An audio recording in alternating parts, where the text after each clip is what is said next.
Hi, it's me again with Corel Tips and Tricks. Kind of a cool graphic. I don't know what you would call it, but if you'll take a screenshot of that right there, that's kind of what you need. The easiest way I found to draw it is kind of make an ellipse. And then we're going to hit the plus key and I'm going to nudge it over. I've got my nudge factor set on 0.2. So that's going to give us this. Well, you know what? We probably need, you know what? That's going to work. Well, let's back up here. Let's take that away. Let's make our nudge factor 0.3. And hit the plus key and move it over. That'll work.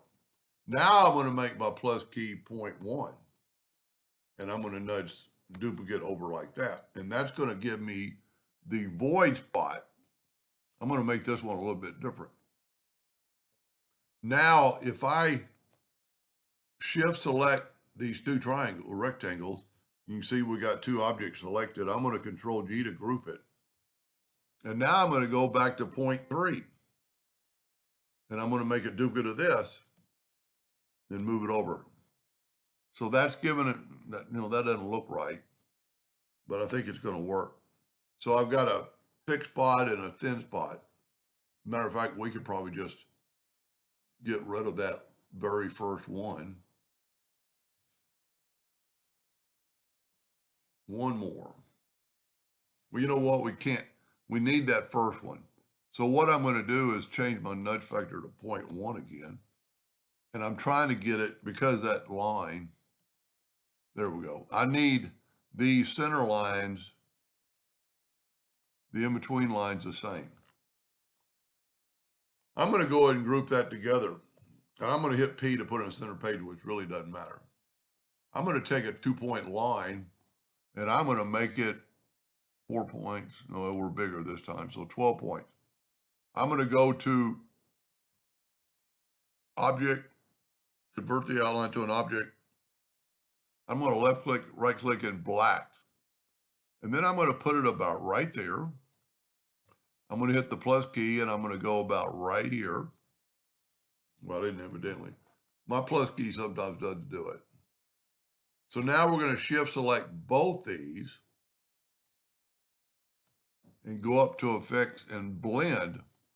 And we're going to blend them 6 times. And I think I'm going to like it because now it's kind of giving me a rectangle where my other one was square. Now, once again, I'm going to group this together. Now, I could use my Smart Fill tool down here, but if you see all the lines, so I'm going to do first, I'm going to take my my Smart Fill tool and go ahead and fill these up. And this is where maybe your creative will come out and you could have a different look to it, with the top. Like mine, I just kind of randomly made different heights and, just play around. Whoop, I filled in one I shouldn't have filled in. That's one thing good about the undo tool. And let's go just a few more, and then let's go real tall on this one. Well, you know what? Let's go taller on the last two. Kind of mimicking, almost wish there was one more to go. Well, you know what? I'm going to try that. I'm going to go maybe like that. Well, you never know what it's going to look like. Then you pretty much have to take the virtual segment delete key. But thankfully, we're cutting away the larger lines and not the smaller ones. So I'm going to take my virtual segment delete key, holding down my Alt key, and I'm going to start in the thinnest point and go outwardly on all of them first. Then I can zoom in. So my Alt key is helping me stay in that line. And if you ever mess up, just hit the undo key. I'm going to go ahead and do these while we're right here. Zoom in quite a bit. And, if you just have one or two, just go through there. You want to get it to this point.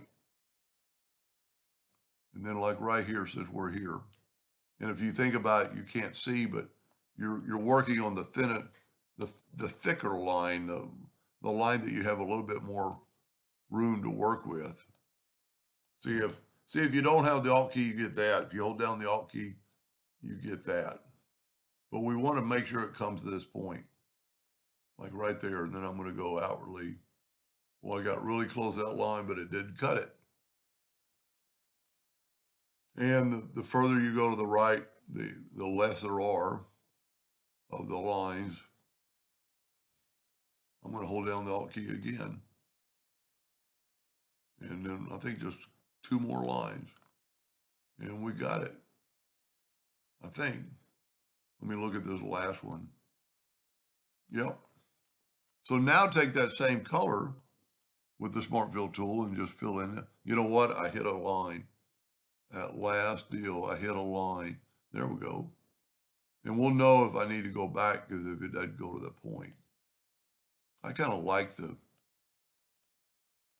I'm going to look down here. See, I missed a line. So let me back up one Smart Fill. I missed quite a few lines.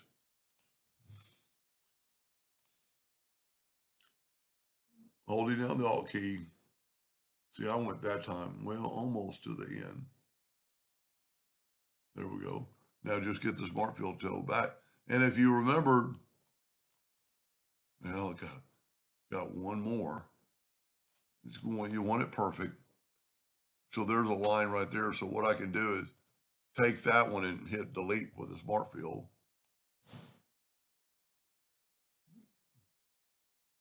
There we go. Now, if you remember, I grouped all these lines together so I can move them out of the way. And there you have your graphic. Now, I would suggest you Control G, Control D to duplicate it, maybe turn it red, and then mirror it. Now, I personally like the blue on top, so I'm going to grab the blue and go Object, Order, Front of Page. And then you could just take